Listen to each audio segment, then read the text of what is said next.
गुरुदेव और माँ गायत्री के चरणों में कोटि कोटि नमन। आप सभी को प्रणाम। कल्प साधना सत्र में पूज्य गुरुदेव ने एक प्रवचन दिया था। आइए हम उसका श्रवण करते हैं मेरी वाणी के माध्यम से। पूज्य गुरुदेव कहते हैं, गायत्री मंत्र हमारे साथ साथ ओम भूर्भुवः स्वः तत्सवितुर्वरेण्यं भर्गो देवस्य धीमहि धियो यो नः प्रचोदयात्। देवियों भाइयों, प्रकृति का कुछ ऐसा विलक्षण नियम है कि पतन स्वाभाविक है, उत्थान को कष्ट साध्य बनाया गया है। पानी को आप छोड़ दीजिए, नीचे की ओर बहता हुआ चला जाएगा, उसमें आपको कुछ भी नहीं करना पड़ेगा। ऊपर से आप एक ढेला जमीन पर फेंक दीजिए, वो बड़ी तेजी के साथ गिरता हुआ चला जाएगा, आपको कुछ नहीं करना पड़ेगा। नीचे गिरने में कोई मेहनत नहीं पड़ती, कोई प्रयास नहीं करना पड़ता। ऐसे ही संसार का कुछ ऐसा विलक्षण नियम है कि पतन के लिए, बुरे कर्मों के लिए आपको ढेरों के ढेरों साधन मिल जाएंगे, सहकारी मिल जाएगी, किताबें मिल जाएंगी, और कोई न मिलेगा तो आपके पिछले जन्म जन्मांतरों के संग्रह किए हुए कुसंस्कार ही आपको इस मामले में बहुत मदद करेंगे, जो आपको गिराने के लिए बराबर प्रोत्साहित करते रहेंगे। पाप पंख में घसीटने के लिए बराबर आपका मन चलता रहेगा। इसके लिए ना किसी अध्यापक की जरूरत है, ना किसी सहायता की जरूरत है। ये तो आपकी नेचर ऐसी हो गई है। ग्रेविटी पृथ्वी में है ना, ग्रेविटी क्या करती है, ऊपर की चीज़ों को नीचे की ओर खींचती है। न्यूटन ने देखा सेब का फल जमीन पर ऊपर से गिरा। क्यों? गिरने में क्या बात है। जमीन में एक विशेषता है, कशिश है कि वो खींच लेती है।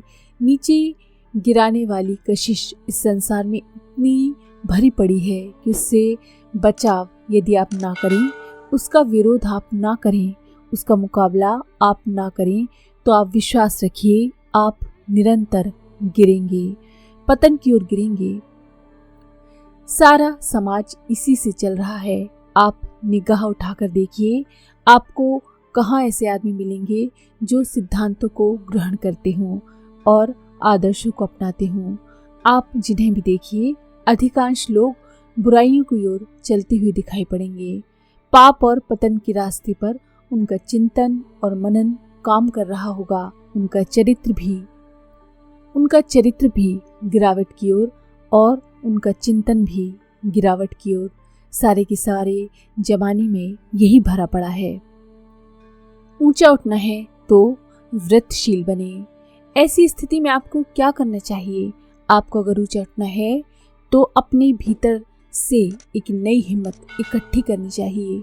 क्या हिम्मत करें? ये हिम्मत करें कि ऊंचे उठने वाले जिस तरीके से संकल्प बल का सहारा लेते रहे हैं और हिम्मत से काम लेते रहे हैं, व्रतशील बनते रहे हैं, आपको उस तरीके से व्रतशील बनना चाहिए।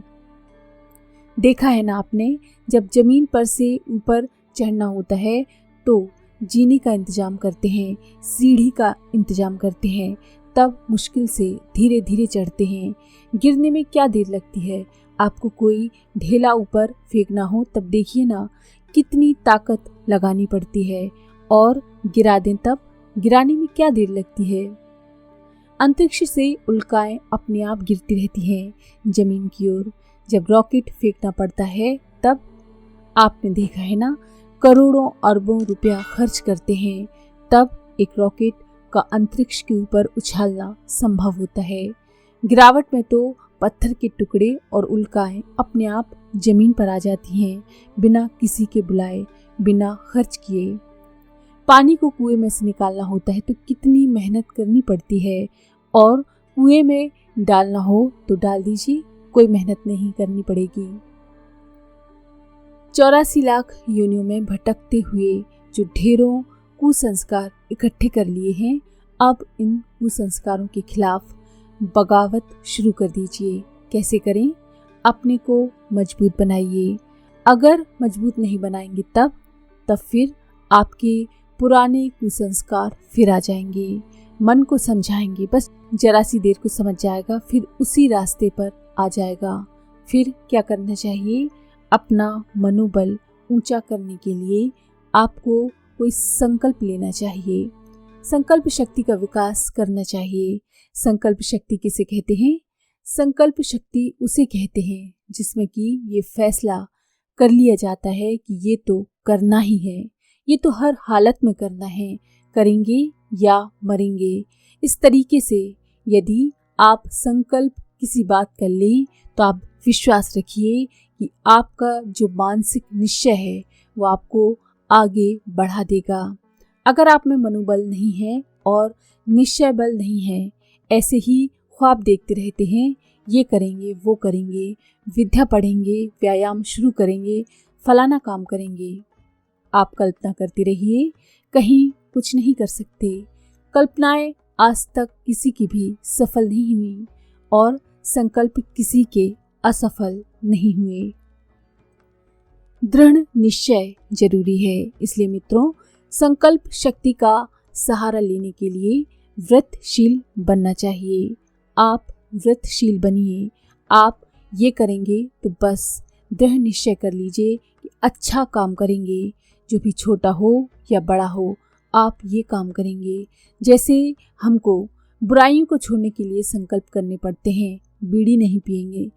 बस यदि आपने निश्चय कर लिया तो बीड़ी चली जाएगी और आपका मन कच्चा कच्चा कच्चा, छोड़े कि ना छोड़े, पिए कि ना पिए, कल पी ली, फिर आज और पी लें, कल छोड़ देंगे, आज पी लेते हैं, आगे देखा जाएगा, आप कभी नहीं छोड़ सकते। ठीक इसी तरीके से श्रेष्ठ काम करने के लिए, उन्नति की दिशा में आगे बढ़ने के लिए आपको कोई ना कोई संकल्प जरूर लेना चाहिए। ये काम करेंगे, ये काम करने तक के लिए कई लोग ऐसा कर लेते हैं कि ये काम जब तक पूरा नहीं करेंगे तब तक ये काम नहीं करेंगे। जैसे नमक नहीं खाएंगे, घी नहीं खाएंगे, शक्कर वगैरह नहीं खाएंगे। ये क्या है? देखने में तो ये कोई ख़ास बात नहीं, आपको अमुक काम करने से नमक का क्या ताल्लुक है, और आप शक्कर नहीं खाएंगे तो क्या बात बन जाएगी। अगर आपने घी खाना बंद कर दिया तो कौन सी बड़ी बात हो गई कि जिससे आपको काम में सफलता मिलेगी।